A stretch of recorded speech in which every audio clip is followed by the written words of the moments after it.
지난번 호주에 갔다가 거기 호주에 계시는 형주민 목사님 통해서 그 호주에서 어느 교우가 경험했던 일 하나를 들려주셨어요. 그 양이 새끼를 낳다가 죽었어요. 어미가. 새끼는 낳았는데 그 어미 잃은 양을 할 수 없이 집에다가 엄마 노릇 해가면서 이제 기른 거예요. 우유를 먹여가면서. 그러나 양이 점점점 커지니까 그 집에서 데리고 기를 수가 없었어요. 그래서 할 수 없이 그 양 기르는 목장에다가 그 양을 이제 보냈지요. 거기서 살라고. 근데 보고 싶어요. 그 새끼 때, 갓난 새끼 때부터 그렇게 길렀기 때문에 정이 들었고 어떻게 잘 지내나 보고 싶었어요. 그래서 보낸 그 목장에 갔습니다. 양떼들이 쭉 저기서 풀을 뜯고 있는데 뭐 어떤 양이 그 양인지를 알 수가 없어요. 그동안에 많이 커서 다 그게 그 양 같고. 근데 울타리에서 그 양떼들을 향하여 그 처음 갓난 새끼 때 그때 이름을 지어주고 불렀던 그 이름을 크게 불렀어요. 아무개야라고 이렇게. 그랬더니 양 2마리가 딴 양들은 뭐 아무 관심도 없고 그냥 풀 뜯어 먹고 그냥 있는데 양 2마리가 돌아보더니 쫓아오는 겁니다. 그리고 가만히 보니까는 그 양이에요. 한 마리가 자기가 그 갓난 새끼 때부터 길러줬던 그 양. 그러니까 진짜 목소리를 듣고 아는 거예요. 근데 한 마리가 따라왔어요. 네. 그래서 이 놈은 도대체 어떤 놈인가 그랬더니 그 주인이 하는 이야기가 애인이래.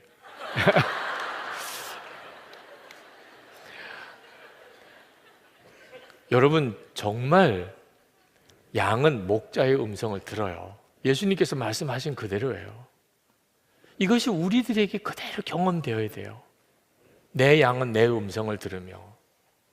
우리가 예수님을 믿는다는 것은 예수님의 십자가의 구원을 내가 인정하고 받아들인다는 의미도 있지만 또 하나는 진짜 예수님과 함께 사는 거거든요. 예수님과 함께 사는 것의 가장 중요한 핵심은요, 주님의 음성을 듣는 거예요. 많은 분들이 주님의 음성을 듣고 사는 것에 대해서 막연하게 생각합니다. 한 번도 주의 음성을 못 들었다는 분도 있고, 지금도 혹시 주의 음성을 한 번도 못 들었다는 분이 혹시 계시다면 저는 오늘 어떻게 왔느냐고 물어보고 싶어요. 여러분이 여기에 오게 한 그 마음의 생각이 주님이 주시는 음성입니다. 오늘도 여러분에게 혹시 내가 강단에 올라가서 기도를 해야 되겠다, 주님이 주시는 생각, 내가 내려와서 안수를 받아야 되겠다, 주님이 주시는 생각이에요. 우리가 지금도 주님의 음성을 다 듣고 있어요. 그동안에 그 분별을 훈련받지 않았기 때문에 내 마음속에 내 생각과 마귀가 주는 생각과 주님의 생각이 막 뒤섞여 있어서 주님의 음성이 안 들리는 것처럼 생각이 되는 것뿐이에요. 그러니까 우리가 이제부터 육신의 생각과 영의 생각을 구분할 줄 알아야.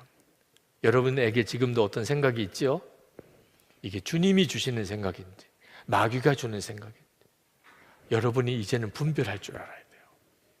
여러분이 잠잠히 주님께 물으면, 주님, 지금 제 머릿속에 떠오르는 이 생각이 주님이 주시는 겁니까? 마귀가 주는 것입니까? 여러분이 분별해 보면 성령께서 가르쳐 주십니다. 만약에 애매하면 써보세요. 여러분의 마음속에 있는 것들을. 그리고 말씀으로 같이 비교해 보십시오. 주님이 깨우쳐 주세요. 처음에는 이렇게 조금 좀 거칠게, 조금 힘든 느낌도 들 정도로 주님의 뜻을 이렇게 분별하기가 어렵지만 이걸 꾸준히 여러분이 해나가면 그 다음에는 금방 알아요. 지금 내가 마귀가 주는 생각에 시달리고 있구나. 금방 느낌이 옵니다. 그러니까 대적하는 거죠. 예수님의 이름으로 떠나가. 지금 주님이 주시는 생각이구나. 이건. 그걸 어떻게 알아요? 들어보면 알아요. 여러분은 휴대폰에 애 소리를 어떻게 알아요? 엄마 그러면 아무개구나 이렇게 어떻게 반응이 나와요? 들어보면 알죠. 그죠? 뭐라고 어떻게 설명을 해요, 그걸.